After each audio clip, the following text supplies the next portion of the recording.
Shabbat Shalom, everyone.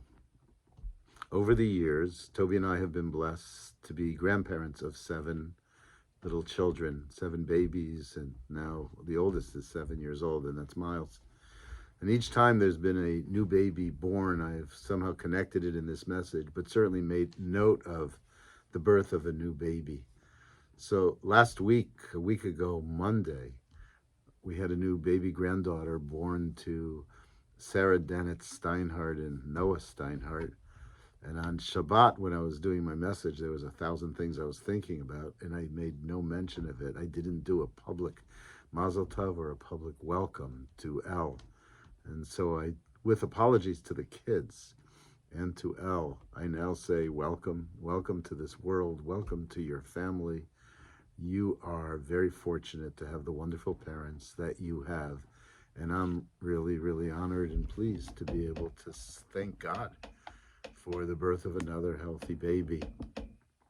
It is miraculous. It is wondrous. And those of you who have children or grandchildren understand the nature of that miracle.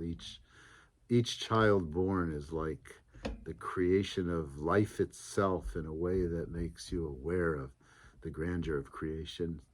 So welcome, and I apologize, especially to my son who noted it and let me know about it. I'm going to speak about something a little bit different, but maybe in some ways it is connected. We're in Parshat Vayishlach, and in Parshat Vayishlach there's a very, very famous scene where Jacob is on the journey to have a confrontation and perhaps a reconciliation with his brother Esau, who he deceived out of the blessing, out of the birthright. And along the way, he's frightened and he figures out a different strategy to be able to meet his brother, who's considered to be stronger, more powerful, with a much larger force behind him. So he goes to sleep that night, and as you know, and as you must remember, he wrestles. We often hear the story that he wrestles with an angel, but the text itself says he wrestles with a man. And then after the wrestling, he's looking face to face with this man, and in this face, he sees the face of God. Some believe that the person that he wrestled with was Esau, and some believe that the person that he wrestled with wasn't a person at all, but rather God or an angel of God. In any case, what we know is that he goes through a very, very big struggle before he's able to reconcile. I was reading the works of a well-known sociologist in Ireland who talked about the reconciliation that took place between Catholics and Protestants. And one of the things she says that in order for there to be reconciliation, there first has to be a personality that's resilient.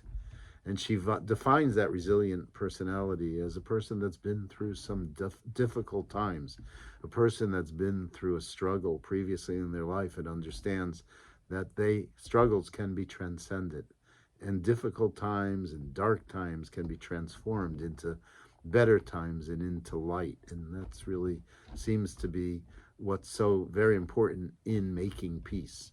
So in order for peace to be made, one does have to look at oneself. One does have to be able to examine one's own shadows, as it were, as some famous psychologists have said.